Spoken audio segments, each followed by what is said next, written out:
The Caravan Rebot operation is of great importance, but don't worry. The guards there shouldn't know that Cyno has stepped down. How can you be so sure? First, the other Matras still don't know why Cyno has left, which proves that the Academia has been covering up the matter. Second, this is a crucial moment for the Academia's God creation plan.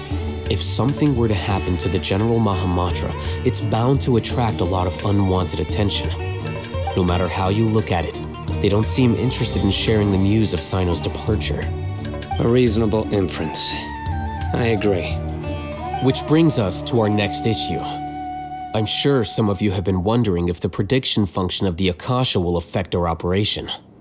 The Akasha is still in operation, so I must remain on high alert.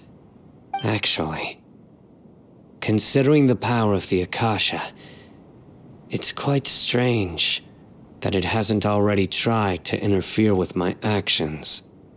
I've given that a lot of thought. For now, I don't think you'll need to worry.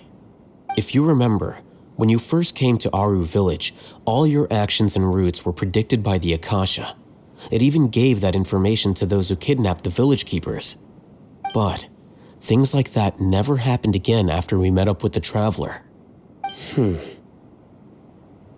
That's true. But why? Look at it from a different angle. Why do you think the Akasha will predict your actions? Because my personal data has been entered into the Akasha. That's true, but the key to this question is, how well can the Akasha make predictions about a person? Haven't you ever thought about it?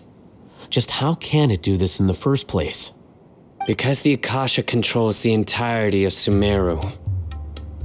The Academia firmly believes that all human actions can be explained through logic. By sorting and analyzing entered data, the Akasha can derive behavioral logic and predict the actions of those who fit an existing logic model. However, at the risk of sounding like an advocate for fallacies, can everyone truly be considered logical at all times? Emotions are part of our behavioral logic, but can you guarantee that every experience of the same joy or pain would be equally intense? How can our feelings and opinions be predictable down to the letter in every single instance? Cyno, in the past, you've always worked alone. In the absence of another person who could sway you or your thoughts, the Akasha could produce predictions that were similar to your real-life behavioral principles. Decisive and principled, you were used to solving problems alone.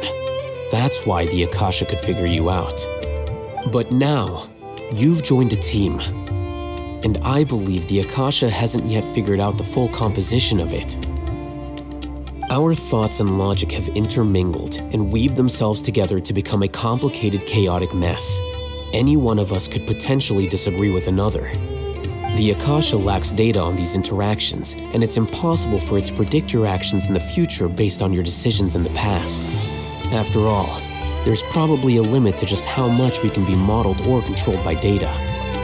So, in my opinion, you're probably safe for now. Makes sense to me. I agree. The Akasha is not alive, and I don't think we can be completely controlled by something without a mind of its own. Is that so? I guess there are things that even the Akasha cannot calculate, and people will not be forever trapped by the past. I'm so glad that this is settled.